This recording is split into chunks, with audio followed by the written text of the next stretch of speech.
Hi friends, आप सभी का स्वागत है ज्ञानतु पर। आज फिर से हम लोग एक अच्छे न्यू टेस्ट सीरीज के साथ आप लोग के सामने आए हैं।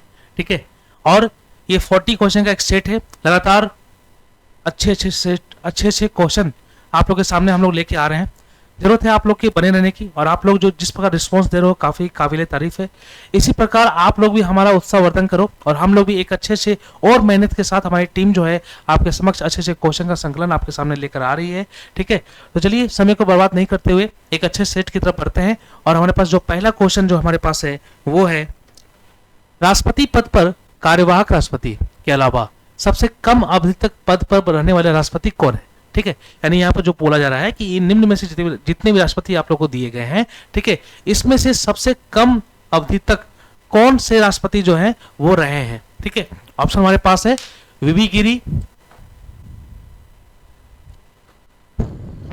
ऑप्शन हमारे पास है वीवी गिरी, डॉक्टर जाकिर हुसैन, फखरुद्दीन अली अहमद और नीलम संजीवा रेड्डी। ठीक है, तो इसमें से ऐसे कौन से राष्ट्रपति थे जो सबसे कम अवधि तक अपने पद पर बने रहे। ठीक है, तो इसका जो आंसर हो जाएगा हमारे पास वीवी गिरी हो जाएगा। क्या हो जाएगा? वीवी गिरी हो जाएगा। ठीक है, चलिए ऑप्शन नेक्स्ट क्वेश्चन हमारे पास है, निम्नलिखित में से कौन सा एक सुमेलित नहीं है। यानी हमारे पास एक तरफ जो है विभिन्न प्रकार की परियोजना है जो जिनका जगह का नाम दिया गया है, और वो कैसी परियोजना है, वो जल विद्युत परियोजना है, या फिर परमाणु शक्ति परियोजना है, या फिर भूतापीय ऊर्जा केंद्र है, या फिर जोरीय विद्युत परियोजना है, वो दिया हुआ है। आप लोग को यहाँ पर मिलान करना है कि कौन सा सही है। हम लोग पहले देखते हैं कोयना जो है ना, कोयना जो है ये एक जल विद्युत परियोजना है। क्या है ये एक जल विद्युत परियोजना है। भावनगर कहाँ पर है? भावनगर गुजरात में है। तो भावनगर गुजरात जो है ना, ये भावनगर एरिया जो है, यहाँ पर जो परियोजना है वो ज्वारीय विद्युत परियोजना है। तो ये भी सही है। ठीक है, भावनगर गुजरात में जो परियोजना है वो ज्वारीय विद्युत परियोजना है, ये भी सही है। कोयना में जल विद्युत परियोजना है। कलपक्कम, ठीक है, कलपक्कम साउथ में, ठीक है, तो कलपक्कम में कैसा है? परमाणु शक्ति केंद्र है। ठीक है, यहाँ पर परमाणु रिएक्टर लगे हुए हैं, बने हुए हैं। ठीक है, जिसके द्वारा यहाँ पर परमाणु शक्ति केंद्र को स्थापित किया गया है। ठीक है, ये तीनों सही है, लेकिन कोलकाता में भूतापीय ऊर्जा केंद्र नहीं है। कोलकाता का कोई संबंध नहीं है भूतापीय ऊर्जा केंद्र के साथ। यहाँ पर किसी प्रकार का भी भूतापीय ऊर्जा केंद्र नहीं है। ठीक है, तो ऑप्शन नंबर सी यहाँ पर सही हो जाएगा। क्यों? क्योंकि हमें गलत खोजना था। क्या कहना था? हमें गलत खोजना था, जो सुमेलित नहीं है। तो ऑप्शन नंबर सी जो है वो सुमेलित नहीं है। ठीक है, चलिए नेक्स्ट हमारे पास है, हाल ही में किसके द्वारा प्रमुख पुस्तक, जो पुस्तक का नाम क्या है? Modi shaping a global order in flux. ठीक है, तो ये जो पुस्तक है कि Modi shaping a global order in flux, ये पुस्तक को किसने लिखा है? तो ये सबसे फेवरेट मिनिस्टर है हम लोग के बीच में। ठीक है, जिन्होंने ये पुस्तक को लिखा है। और ये जो मिनिस्टर है ना, ये अपनी सीधी बात को कहने के लिए एकदम फेमस है कि ये घुमाते नहीं हैं, सामने ही मुंह पर अपनी बातों को कड़े शब्दों में बोल देते हैं कि भारत की जो विदेश नीति है वो कैसी है। ठीक है, और उन्हें विभिन्न प्लेटफॉर्म पर ऐसा कहकर जताया भी है कि वो भारत जो है वो भारत अब नहीं रहा, अब नया भारत है, और नया भारत जो है वो जवाब देना जानता है। तो फिलहाल मैंने हिंट दे दिया है इतनी 2-3 सेंटेंस से, आप लोग जान गए होंगे, वो और कोई नहीं, एस जयशंकर हमारे विदेश मंत्री हैं।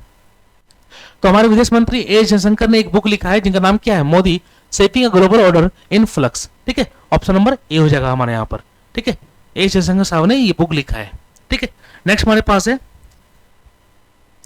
स्प्रूस। ठीक है, ये एक प्रकार का पेड़ है, फर तथा पाइन। ये पेड़, ये मतलब टाइप ऑफ ट्रीज हैं। ठीक है, पेड़ के प्रकार हैं। ठीक है, स्प्रूस, फर तथा पाइन, ये जो है ना वृक्ष, ठीक है, ये मुख्यतः किस प्रकार के वन से संबंध रखते हैं? यानी किस प्रकार के फॉरेस्ट में, ठीक है, किस प्रकार के फॉरेस्ट में, ठीक है, वन में, ठीक है, इनका ये पाए जाते हैं। ठीक है, ये यहाँ पर पूछा जा रहा है। ठीक है, तो ये स्प्रूस हो गया, फर हो गया, पाइन हो गया। तो क्या ये मानसूनी वन में पाए जाते हैं? क्या ये भूमध्य सागरीय वन में पाए जाते हैं? क्या फिर भूमध्य रेखीय वन में पाए जाते हैं? या फिर टेगा वन में पाए जाते हैं? तो आप लोग जो है ना ये याद रखना कि नाम से ही समझ में आ रहा है कि स्प्रूस, फर और पाइन ये सब ठंडे प्रदेशों में पाए जाने वाले वन होते हैं। ठीक है, ठंडे प्रदेशों में जो वन पाए जाते हैं ना, उसी वहां पर ये उगते हैं, वहां पर ये पाए जाते हैं। तो यहाँ पर कौन सा ऐसा ऑप्शन है जो ठंडे प्रदेश को दिखाता है? तो वो है हमारा टेगा। ये बाकी जो है ये तीनों के तीनों गर्म स्थलों से संबंध रखते हैं। टेगा जो है ये शीतोष्ण टाइप के जो एरिया है वहां पर जो भी वन होते हैं उसको टेगा बोलते हैं। ऑप्शन नंबर डी और दिल्ली हमारा सही हो जाएगा। ठीक है, टेगा वाले एरिया में, ठीक है, ये ठंडे प्रदेशों में पाया जाता है और वहां पर हमको स्प्रूस मिलेगा, फर मिलेगा, पाइन टाइप के वृक्ष हम लोग को देखने के लिए मिलते हैं। ठीक है, नेक्स्ट हमारे पास है ऋग्वेद में श्लोक सविता से भी संबंधित है। ठीक है, यानी ऋग्वेद में बहुत सारे श्लोक हैं। ठीक है, और वो जो श्लोक है ना, उसमें से कुछ श्लोक जो है वो किससे संबंधित है? सविता से संबंधित है। ठीक है, सविता से संबंधित है। तो ये जो श्लोक है सविता से संबंधित है। यहाँ पर सविता वर्ड का अर्थ क्या होता है? ठीक है, सविता वर्ड का, सविता शब्द का अर्थ जो है वो क्या चीज से संबंधित है, यहाँ पर पूछा जा रहा है। ऑप्शन क्या हमारे पास? इंद्र, वरुण, सूर्य, पवन। ठीक है, तो ऋग्वेद जो है इसमें कितने मंडल हैं? इसमें टोटल 10 मंडल हैं। कितने मंडल हैं? 10 मंडल हैं। ठीक है, और ये जो 10 मंडल है इसमें से 7 मंडल जो है ये पुराने मंडल है। ठीक है, बाकी 3 मंडल जोड़े गए हैं। इसके तीसरे मंडल जो है, ठीक है, उसको कौन लिखा है? विश्वामित्र साहब ने लिखा है। तो ये सब जानकारी आपको होनी चाहिए। ठीक है, ऋग्वेद की जो ब्राह्मण ग्रंथ है वो कौन सा ब्राह्मण ग्रंथ है? ठीक है, वो हमारा ऐतरेय ब्राह्मण ग्रंथ है। ठीक है, तो ये सब जानकारी आपको होनी चाहिए। फिलहाल यहाँ पर बात की जा रही है कि ये थोड़ा सा डीपली क्वेश्चन हो गया कि ऋग्वेद में जो है सविता श्लोक आया गया है, सविता का अर्थ क्या होता है? तो सो से सविता, सो से सूर्य, ऐसे आप याद करके चलो। ठीक है, तो काफी इजी हो जाएगा याद करना कि सविता का जो अर्थ यहाँ पर बताया गया है वो और कोई नहीं है भाई साहब, सूर्य है। क्या है? सूर्य है। ठीक है, चलिए नेक्स्ट हमारे पास है जुलाई 2023 में लंदन में आयोजित विंबलडन। ठीक है, कौन सा? हमारे पास 4 होता है। ठीक है, ऑस्ट्रेलिया होता है, विंबलडन होता है, ठीक है, फ्रेंच होता है और हमारे पास यूएसए होता है। ठीक है, तो ये विंबलडन जो 2023 में किस टेनिस खिलाड़ी ने पुरुष एकल का खिताब जीता था? ठीक है, तो ये विंबलडन जो हुआ था, ठीक है, 2023 में, इसमें किस टेनिस खिलाड़ी ने जीता था? ठीक है, ऑप्शन हमारे पास है नोवाक जोकोविच, मार्केटा वोंडरोसोवा, कार्लोस अल्कराज और कैस्पर रूड। तो ये जो है विंबलडन जो है 2023 इसे जीता था कार्लोस अल्कराज ने। ठीक है, कार्लोस अल्कराज ने जीता था। और किसको हरा के जीता था? नोवाक जोकोविच को हराकर कार्लोस अल्कराज ने इस टूर्नामेंट को जीता था। ठीक है, ये दोनों टेनिस खिलाड़ी है और ये टेनिस टूर्नामेंट भी है। ठीक है, आपको यहाँ पर ये जवाब देना है। ठीक है, आई मतलब मुझे भी मन लगता है कि मैं आपके सेंसिटिविटी को, आपकी एक्टिविटी को जांचूं, तो आपको यहाँ पर ये जवाब देना है, ये जो टूर्नामेंट होता है ये किस टाइप के ग्राउंड पर होता है? क्या मिट्टी के ग्राउंड पर होता है, या फिर घास के ग्राउंड पर होता है, या फिर किसी मतलब सख्त चीजों पर होता है? तो आपको यहाँ पर कमेंट सेक्शन में मेंशन करना है। ठीक है, फिलहाल इसका आंसर हो जाएगा कार्लोस अल्कराज ने नोवाक जोकोविच को हराया था इस टूर्नामेंट में। ठीक है, चलिए नेक्स्ट हमारे पास है महाभारत के अनुसार कौरव सेना के निम्नलिखित सेनापतियों में कौन सा जीवित बचा था? यानी महाभारत में युद्ध हुआ था, सभी को पता है, बचपन से हम लोग देखते आ रहे हैं कि महाभारत में कौरवों और पांडवों के बीच युद्ध हुआ था। पूछा जा रहा है कि सेनापतियों में से कौन सा जीवित बचा था? ठीक है, सेनापतियों में से कौन सा जीवित बचा था? ठीक है, द्रोणाचार्य, कर्ण, अश्वत्थामा, शल्य। ठीक है, तो कर्ण तो मारे गए थे और द्रोणाचार्य भी मारे गए थे। ठीक है, शल्य भी मारा गया था। अश्वत्थामा जो थे ना, ये जीवित रह गए थे।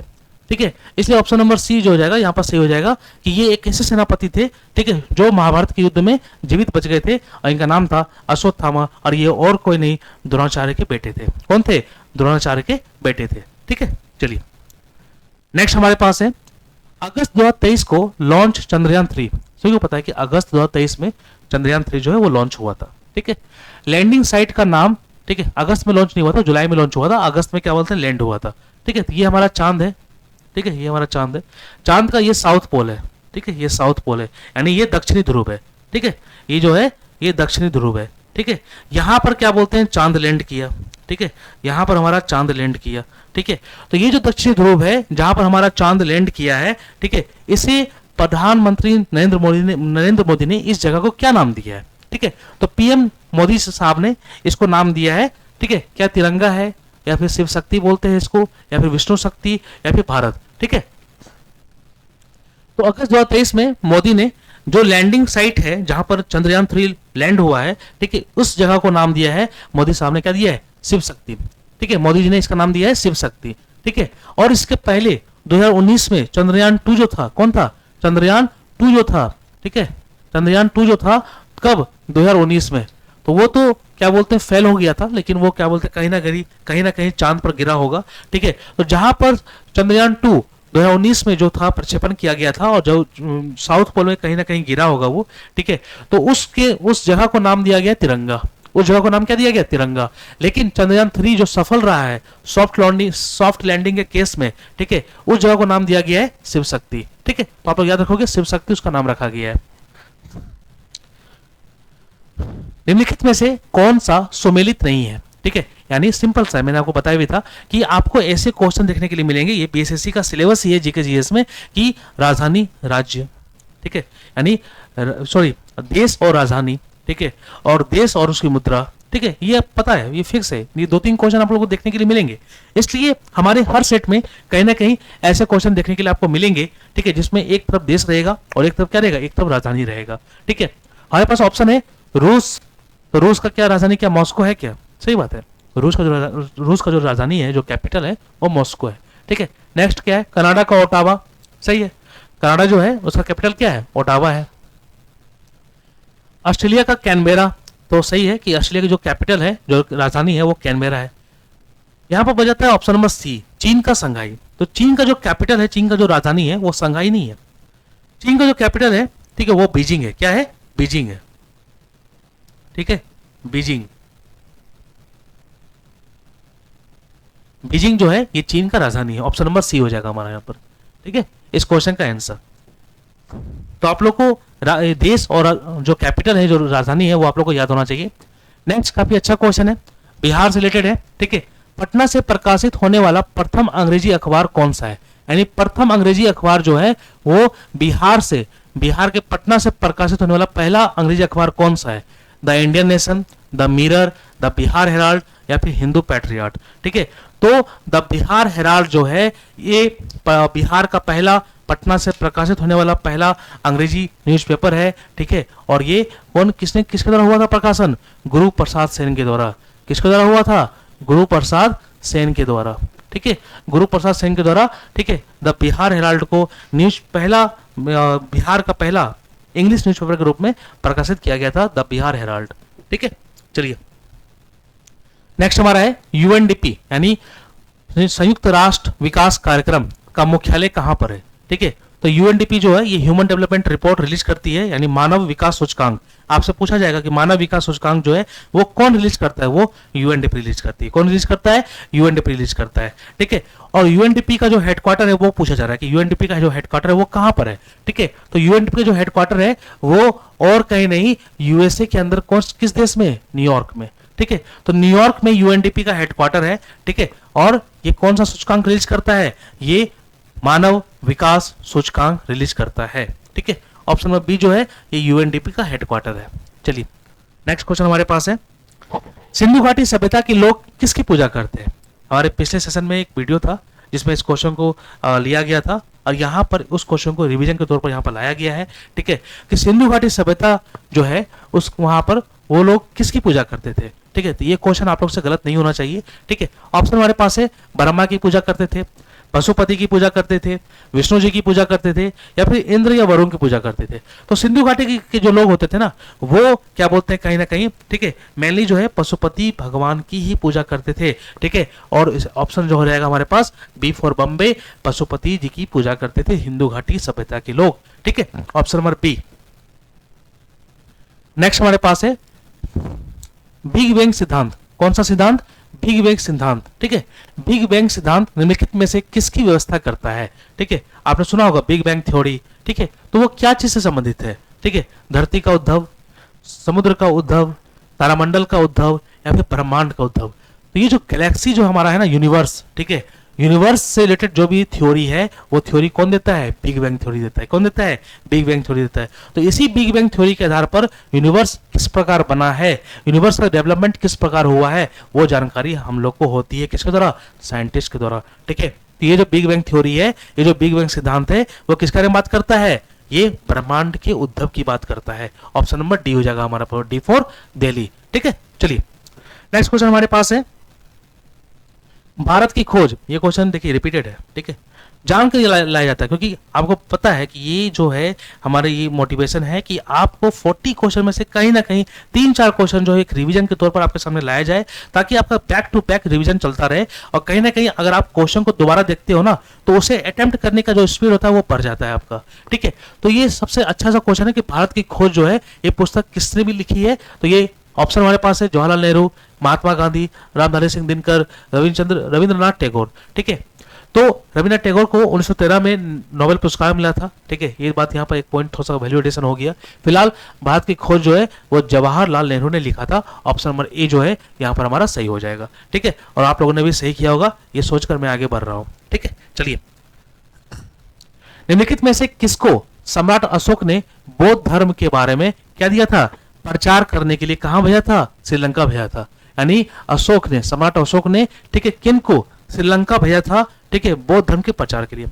अब क्वेश्चन यहाँ पर ये उठता है कि हमारे पास हमें जानकारी है कि बौद्ध धर्म की 3 संगतियां हुई थी। ठीक है, प्रथम संगति, द्वितीय संगति और तृतीय संगति। प्रथम संगति राजगिरी में हुई थी, द्वितीय जो हुई थी वो वैशाली में हुई थी कालाशोक के नेतृत्व में, और तीसरा जो हुआ था मोगली पुत्र तीस के नेतृत्व में, क्या बोलते हैं, पाटलिपुत्रा में हुआ था। और एक चतुर्थ संगति भी हुआ था, ठीक है, जो कनिष्क के कार्यकाल में हुआ था। पूछा यहाँ पर ये जा रहा है कि सम्राट अशोक ने किसको बौद्ध धर्म के प्रचार के लिए श्रीलंका भेजा था।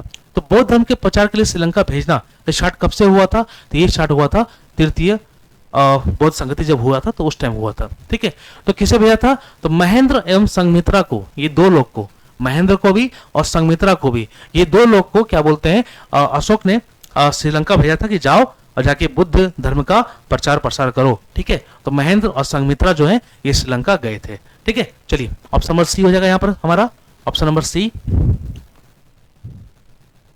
नेक्स्ट हमारे पास है बिहार राज्य में कितने मंडल है। ठीक है, बिहार राज्य में, ठीक है, कितने जिले हैं, 38 जिले हैं। ठीक है, 38 जिले हैं बिहार राज्य में। ठीक है, कितने अनुमंडल है, तो 101 अनुमंडल है।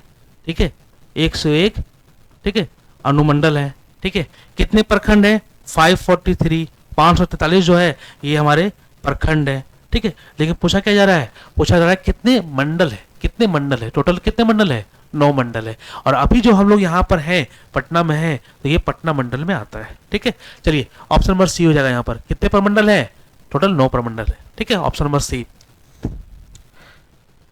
निम्न में से कौन सा संविधान का अनुच्छेद पंचायत की अवधि को परिभाषित करता है। यानी इसमें से कौन सा अनुच्छेद है जो हम लोग पढ़े थे इसके पिछले वाले सेशन में कि 243I जो है ये बताता है कि जो पंचायत को, ग्राम पंचायत को वित्त अनुदान मिलेगा किसके द्वारा, ठीक है, राज्य वित्त आयोग के द्वारा, ये बात करता है। ठीक है, यहाँ पर बात किया जा रहा है किसका, यहाँ पर बात किया जा रहा है कि अवधि, पंचायत की अवधि, यानी 5 साल जो है वो पंचायत की अवधि होनी चाहिए। ये कौन सा अनुच्छेद बताता है। ठीक है, क्या ये अनुच्छेद 243N है, या फिर 243O है, या 243E है, या फिर 243B है। ठीक है, तो ये जो अनुच्छेद है जो पंचायत की अवधि के बारे में बात करता है वो जो है वो 243E जो है ये अवधि के बारे में बात करता है कि हाँ, ग्राम पंचायत का जो अवधि है वो 5 साल होना चाहिए। ठीक है, और 5 साल के बाद चुनाव होना चाहिए। ऑप्शन नंबर सी जो है यहाँ पर सही हो जाएगा। नेक्स्ट क्वेश्चन हमारे पास है उपराष्ट्रपति का मुख्य कार्य क्या है। ठीक है, आप सभी को मैंने पिछले सेशन में बताया भी था कि उपराष्ट्रपति जो होते हैं वो क्या बोलते हैं, कहीं ना कहीं पूरी तरह से राज्यसभा जो होता है ना, लोकसभा निचला सदन है, राज्यसभा ऊपर सदन है। तो राज्यसभा का पदेन सभापति, यानी राज्यसभा का सभापति फिक्स है कि जो भी व्यक्ति उपराष्ट्रपति बनकर आएंगे वो राज्यसभा के सभापति बनेंगे। ठीक है, पूछा यहाँ पर जा रहा है कि उपराष्ट्रपति का मुख्य कार्य क्या है, राज्यसभा की बैठकों की सभापतित्व करना, यही तो है मुख्य कार्य, यही तो है मुख्य कार्य। ये राज्यसभा की जो बैठकें हैं उसका सभापतित्व करना, उसको चेयर करना, उसका अध्यक्ष बनना। ठीक है, यही तो है। ऑप्शन नंबर ए जो है ये हमारा सही हो जाएगा। तो ये चीजें आपको याद करना है। नेक्स्ट हमारे पास है निम्नलिखित में से कौन एवरी वोट काउंट्स, ठीक है, the story of India's election पुस्तक के लेखक है। ठीक है, ये जो है कि एवरी वोट काउंट, ठीक है, the story of India's election, ये पुस्तक किसने लिखा है। काफी अच्छा नाम से भी काफी अच्छा सुनने में लग रहा है।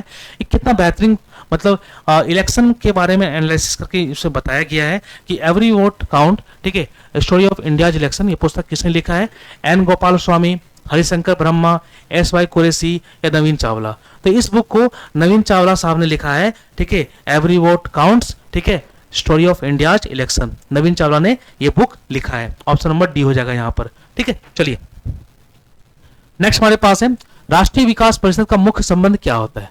ये जो है ना नेशनल डेवलपमेंट काउंसिल, ठीक है, राष्ट्रीय विकास परिषद, ठीक है, जिसको हम लोग शॉर्टकट में बोलते हैं, ठीक है, NDC।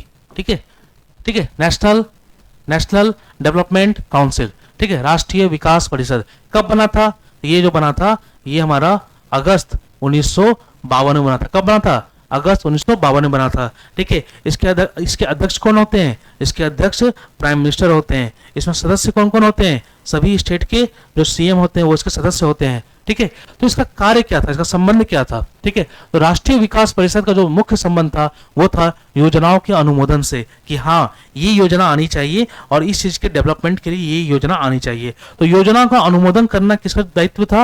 राष्ट्रीय विकास परिषद का था, और इसी के लिए राष्ट्रीय विकास परिषद को लाया भी गया था। ठीक है, तो योजनाओं का अनुमोदन करना इनका दायित्व था। ऑप्शन नंबर ए जो है ये हमारा सही हो जाएगा। ठीक है, चलिए नेक्स्ट हमारे पास है, भारत के किस पूर्व टेनिस खिलाड़ी को अंतर्राष्ट्रीय टेनिस हॉल ऑफ फेम द्वारा गोल्डन अचीवमेंट अवार्ड से सम्मानित किया गया है? यानी ये यहाँ पर टेनिस खेल से जुड़े हुए हैं और पूर्व टेनिस खिलाड़ी रह चुके हैं। ठीक है, और इनको अंतर्राष्ट्रीय टेनिस हॉल ऑफ फेम द्वारा गोल्डन अचीवमेंट अवार्ड दिया गया। क्या दिया गया है? गोल्डन अचीवमेंट अवार्ड दिया गया है। तो किस पूर्व टेनिस खिलाड़ी को दिया गया है ये पूछा जा रहा है यहाँ पर। क्या ये प्रकाश पादुकोण है, या अख्तर अली है, या सोमदेव देववर्मन है, या फिर विजय अमृतराज है? ठीक है, तो ये जो पूर्व टेनिस खिलाड़ी है वो और कोई नहीं, ठीक है, विजय अमृतराज है। ठीक है, क्या है? विजय अमृतराज है। ठीक है, ऑप्शन नंबर डी हो गया। नेक्स्ट हमारे पास है, संस्कृति और शिक्षा का मौलिक अधिकार वर्णित है। ठीक है, मैंने बताया था आपको कि जो फंडामेंटल राइट जो है ना वो आप लोग को याद होना चाहिए। फंडामेंटल राइट जो है वो आप लोग को याद होना चाहिए, यानी मूल अधिकार जो है वो आप लोग को याद होना चाहिए। ठीक है, 12 से लेकर 35 तक जो है वो हमारा मूल अधिकार है। ठीक है, उसमें से पूछा जा रहा है कि जो संस्कृति और शिक्षा यानी बोली, लिपि, ठीक है, और जो हमारा क्या बोलते हैं संस्कृति है उसको बचाए जाने का जो अधिकार है वो किस अनुच्छेद में है? वो 29 में है। ठीक है, और जो अल्पसंख्यक लोग हैं, ठीक है, अल्पसंख्यक लोग के अल्पसंख्यक लोगों का जो बोली है, जो संस्कृति है, जो लिपि है, उसको बचाने का अधिकार है उन अल्पसंख्यकों को। ठीक है, और वो किस अनुच्छेद में है? अनुच्छेद 29 में है। इसके अलावा जो अल्पसंख्यक हैं जो अपने उत्तरदायित्व के आधार पर, ठीक है, एजुकेशनल इंस्टीट्यूशंस को स्टेब्लिश कर सकते हैं, उसको चला सकते हैं, ये अधिकार किस पे है? 30 में है। ठीक है, तो शिक्षा का अधिकार 30, संस्कृति का अधिकार 29, किसको? अल्पसंख्यक को। ठीक है, ऑप्शन नंबर बी हो जाएगा यहाँ पर। क्या हो जाएगा? ऑप्शन नंबर बी हो जाएगा यहाँ पर।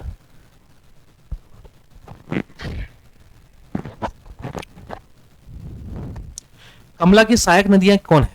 ठीक है, कमला जो है हमारा ये बिहार में बहती है ये कमला नदी। ठीक है, नेपाल से आती है ये। ठीक है, तो इसमें बहुत सारी छोटी छोटी नदियां मिलती हैं। तो वही पूछा था कि कमला की सहायक नदियां कौन सी है?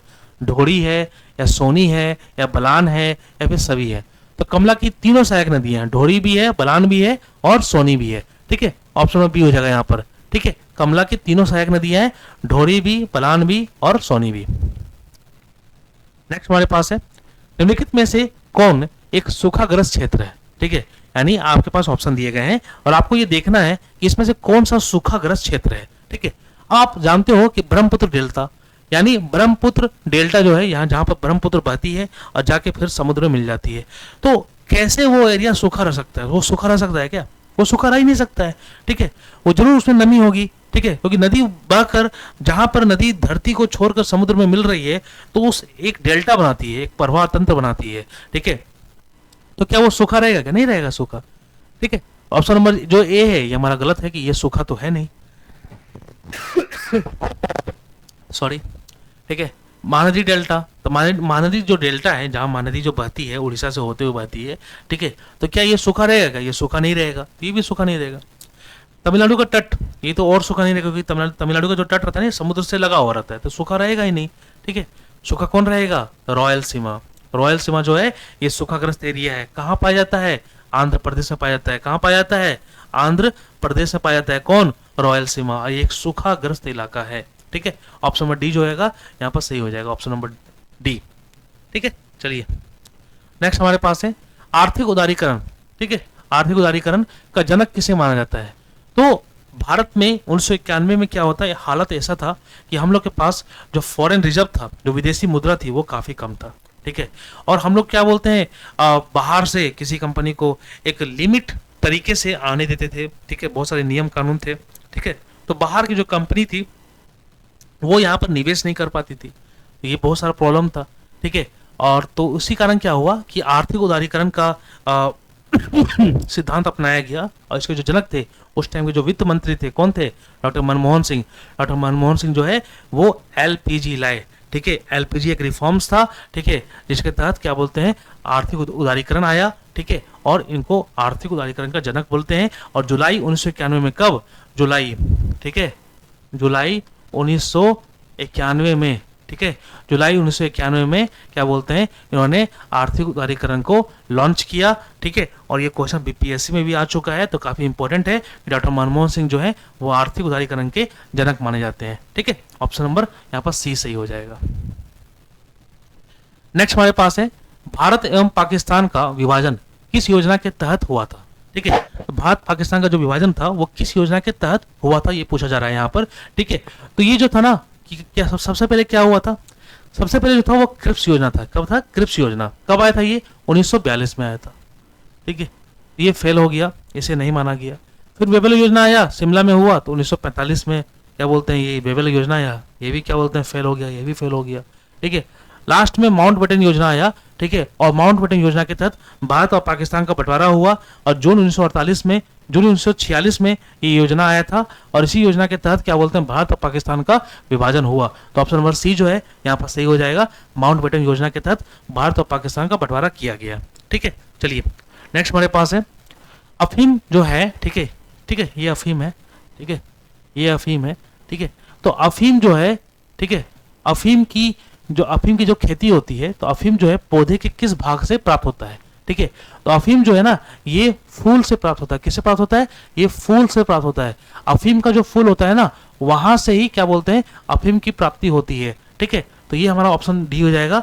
अब आपसे पूछा जाएगा कि केसर कहां से प्राप्त होता है, तो केसर भी फूल से प्राप्त होता है, तो अफीम भी जो है यहाँ पर फूल से प्राप्त होता है। Option number D. नेक्स्ट हमारे पास है भूकंप होने से क्या होता है? सभी को पता है भूकंप होने से धरती फट जाती है, ठीक है, चीजें टूट जाती हैं, कहीं कहीं दरार आ जाता है, बिल्डिंगें गिर जाती हैं, ठीक है। ऑप्शन क्या हो सकता है? वर्षा तो होगा नहीं, दरार आ सकता है, दरार ही तो आता है ना, भूकंप आने से क्या होता है दरार आता है, ठीक है। बारूद विस्फोट तो होगा नहीं, आंधी तूफान तो आएगा नहीं, तो भूकंप जब आता है वो दरार आ जाता है। अब भूकंप को हम लोग किस में नापते हैं? तो भूकंप की तीव्रता को हम लोग नापते हैं रिएक्टर में। किस में नापते हैं? रिएक्टर में, ठीक है, रिएक्टर में नापते हैं, ठीक है। रिएक्टर में हम लोग भूकंप की तीव्रता को नापते हैं। अब भूकंप जो आता है उसमें दो वेव होता है, एक होता है पी तरंग, ठीक है, एक होता है पी तरंग और एक क्या होता है? एक होता है एस तरंग, ठीक है। चलिए नेक्स्ट हमारे पास है वर्ष 1928 में हिंदुस्तान सोशलिस्ट रिपब्लिकन एसोसिएशन की स्थापना हुई थी।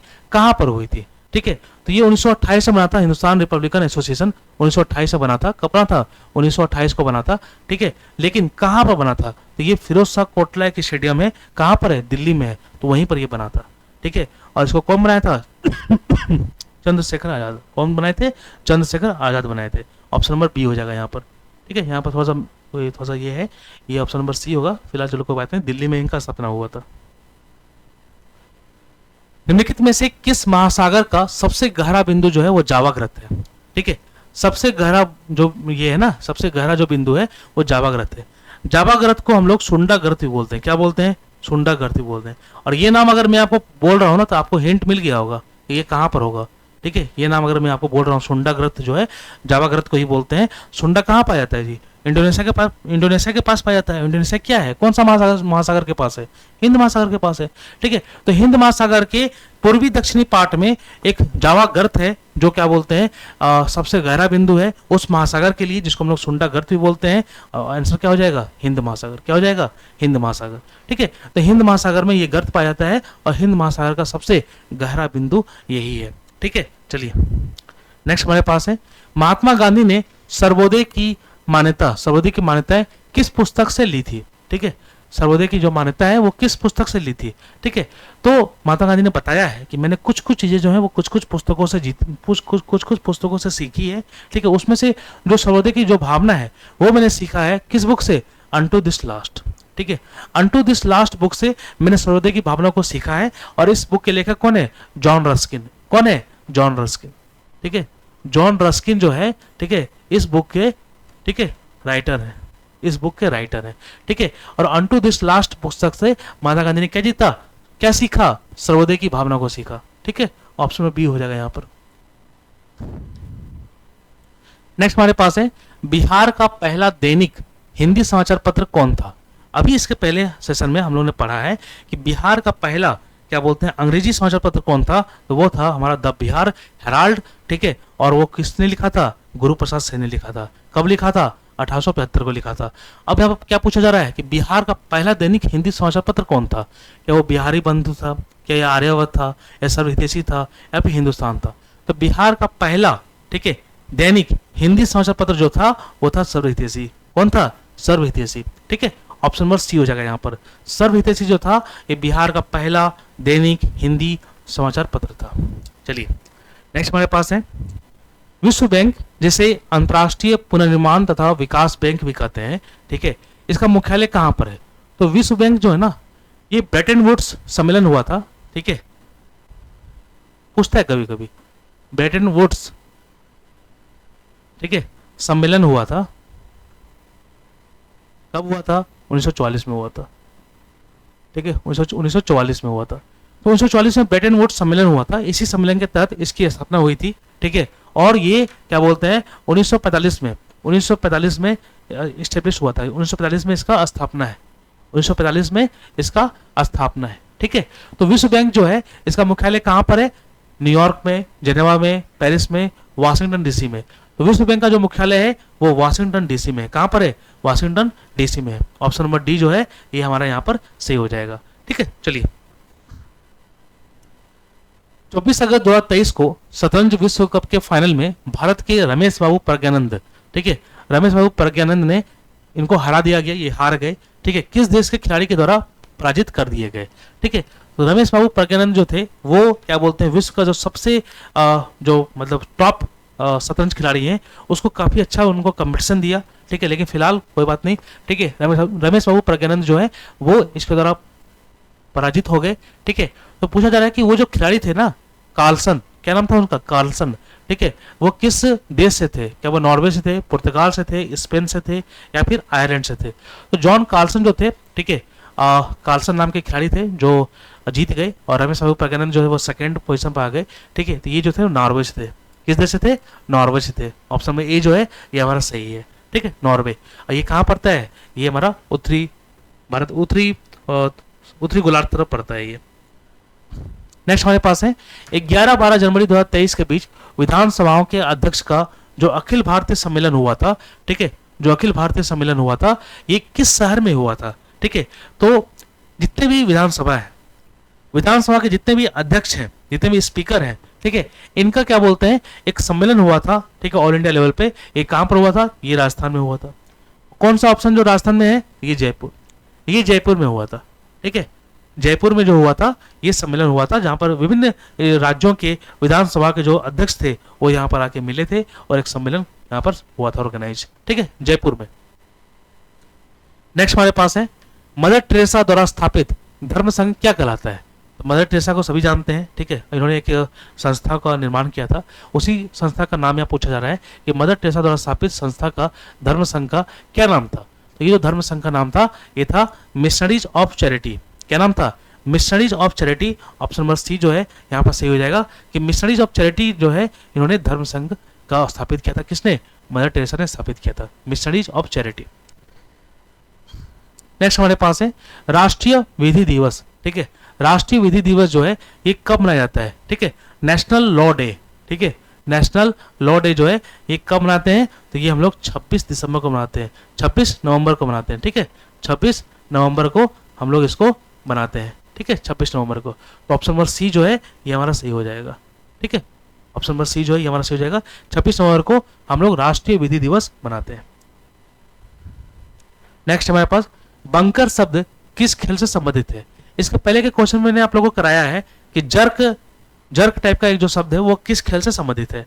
यहाँ पर क्या है पूछा जा रहा है बंकर शब्द जो है वो किस खेल से संबंधित है। तो बंकर जो है ना, ठीक है, आप लोग को आंसर तो मैं बता दूंगा कि बंकर शब्द जो है वो किस खेल से संबंधित है, लेकिन याद करने का तरीका बता रहा हूँ। ब से बंकर, बॉ से बास्केटबॉल, ठीक है, तो ये बास्केटबॉल कहाँ पर है, यहाँ तो है ही नहीं, ठीक है, ये यहाँ पर बास्केटबॉल होगा, ठीक है, बास्केटबॉल से संबंधित है ये हमारा बंकर, ठीक है, बास्केटबॉल, ठीक है, बास्केटबॉल,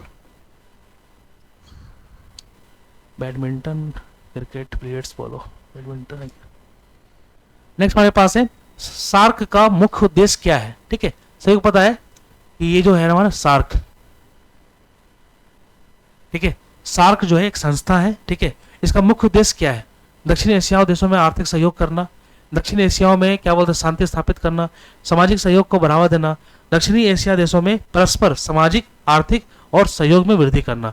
तो ये जो है ये काफी अच्छा स्टेटमेंट है जो सार्क के उद्देश्य को काफी अच्छे से बता भी रहा है कि जो सार्क जो है उसका मुख्य उद्देश्य क्या है। तो सार्क का जो मुख्य उद्देश्य है वो ये है कि जितने भी देश जो दक्षिण एशियाई में है, ठीक है, भारत हो गया, पाकिस्तान हो गया, ठीक है, ये जो देश है ये दक्षिण एशिया देशों में परस्पर एक सामाजिक व आर्थिक सहयोग में वृद्धि करना ही ये सार्क का ये उद्देश्य है। ठीक है, ऑप्शन नंबर डी हो जाएगा यहाँ पर। ठीक है, आप लोगों को कमेंट सेक्शन में बताना है कि सार्क का जो मुख्यालय जो है वो कहाँ पर है। ठीक है, चलिए लास्ट क्वेश्चन हमारे पास है, बछेंद्री पाल किस चीज के लिए जानी जाती है?